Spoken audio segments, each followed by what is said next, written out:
Chapter 1, The Invitation.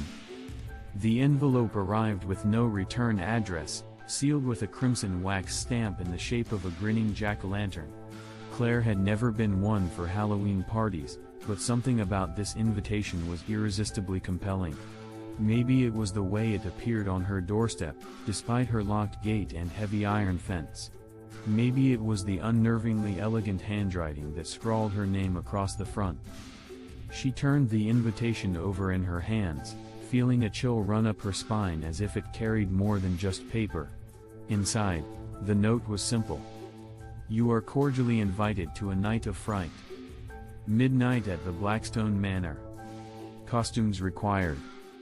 The handwriting was elegant, looping in an almost old-fashioned manner. But there was something off about it, something she couldn't quite place. Blackstone Manor had been abandoned for decades, ever since the original owners disappeared under mysterious circumstances. Costumes required, Claire muttered to herself.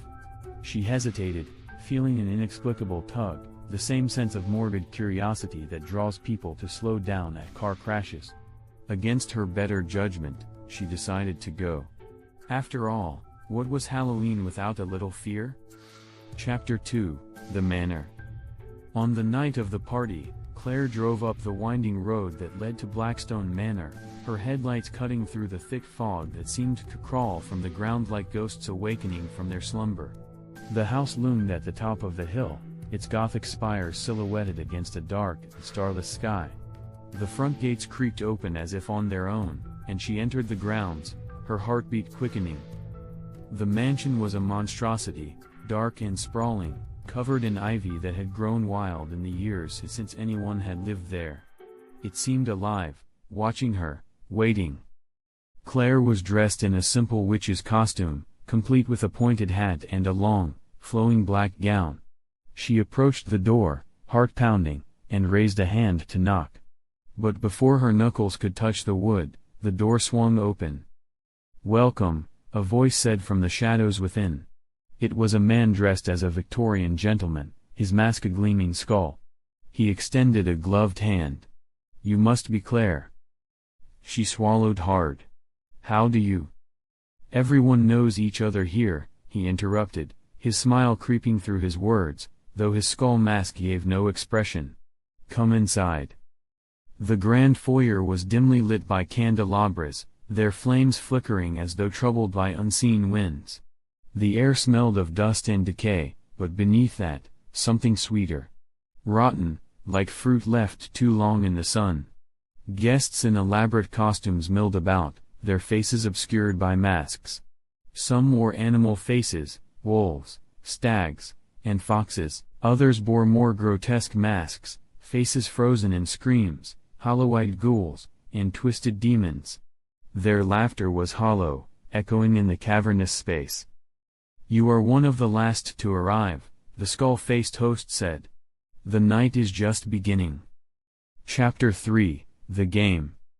As midnight approached, Claire noticed something unsettling. The guests didn't seem entirely human. Their movements were too fluid, too graceful, like marionettes on invisible strings. The air grew thicker, heavy with the scent of wax, smoke, and something coppery. She felt an itch at the back of her mind, like a warning bell that wouldn't stop ringing. But every time she considered leaving, her feet remained glued to the floor.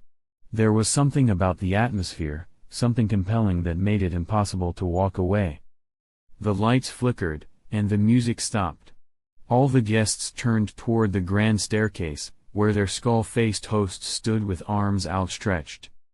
"Now that the hour is upon us," he said, his voice booming, "we shall begin the game." A ripple of excitement passed through the crowd. Claire's stomach turned. "Each of you is given a partner," the host continued. "The goal is simple: survive until dawn."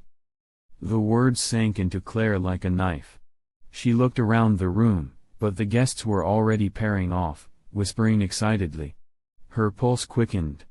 This was a game, she reminded herself. Just a stupid Halloween prank. Then the host appeared beside her, his cold hand clasping hers. "You're with me," he said, his voice low and intimate, like a lover's whisper. Before she could respond, the candles flickered again, plunging the room into darkness. When the light returned, the atmosphere had shifted. The guests no longer laughed or whispered. They moved with purpose, eyes gleaming behind their masks. The host's grip on her hand tightened. "Run," he whispered. Chapter 4, The Hunt. Claire bolted, heart hammering, the heavy skirts of her costume tangling around her legs as she fled into the maze of darkened hallways. Behind her, she could hear the shuffle of footsteps, slow and deliberate, like hunters closing in on prey. She turned corner after corner, the walls of the manor seeming to shift and stretch, trapping her in a labyrinth of dark wood and velvet drapes. Her breath came in ragged gasps. Her mind screamed for escape, but every door she tried was locked, every window barred. From behind the walls, strange noises began to emerge, whispers, low and guttural, and the scrape of something sharp on stone. It was no longer just a game. The house had come alive, and it was hunting her. She stumbled into a large room, the ballroom, its ceiling high and arched like a cathedral. In the center of the room stood a long table, set for a feast. The guests were seated, masked in place, but their heads lolled at unnatural angles, eyes glazed, mouths agape. They were dead, every last one of them, and the sweet, rotten scent filled the air, stronger now. At the head of the table sat the host, his skull mask gleaming in the candlelight. "You made it," he said, clapping slowly. "But you haven't won yet." Claire backed away, her mind racing for an escape route. The walls seemed to close in, the shadows growing longer and darker. She wasn't alone in the room. Something moved in the corners, creeping closer, unseen. The host rose from his seat. "It's not just a house, you know. It's something much older, much hungrier." The floorboards creaked beneath her feet, and she felt the ground shift, as though the very foundation of the manor was alive. Chapter 5, The Mask Unveiled.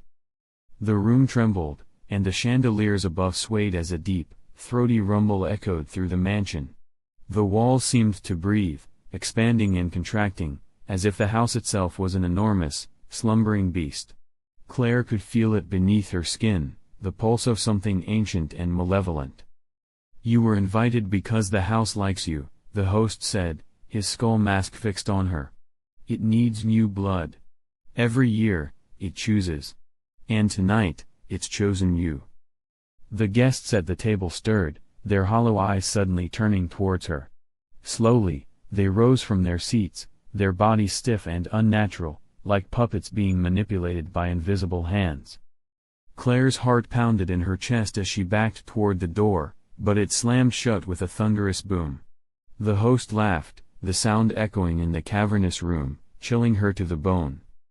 "You can't leave," he whispered, his voice curling around her like smoke. "You belong to the house now." The walls seemed to crawl, the grotesque faces of the guests distorting into nightmarish masks, their mouths gaping wide in silent screams. They advanced toward her, arms outstretched, eyes empty of life. Claire's mind raced. She had to find a way out. Her eyes darted to the fireplace, where a set of old iron tools hung. With a surge of adrenaline, she grabbed a poker, wielding it in front of her. The host tilted his head, as though amused. "You think you can fight it?"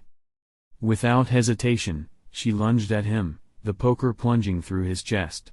He gasped, staggering back. For a moment, the spell broke, the guests faltered, the house shuddered as if in pain. But the host smiled, a slow, creeping smile that twisted his skull mask into something monstrous. "You can't kill what's already dead," he whispered. As his voice faded, the house roared to life. The walls crumbled, revealing endless darkness beyond. The ground beneath her feet gave way, and Claire fell, swallowed whole by the abyss. The last thing she saw was the host's face, grinning, as the darkness consumed her. In the morning, Blackstone Manor stood silent, as it had for decades. The gates were closed, the windows dark. And in the cold October wind, a single envelope fluttered to the ground, sealed with a crimson wax stamp in the shape of a jack-o'-lantern. The house had been chosen again.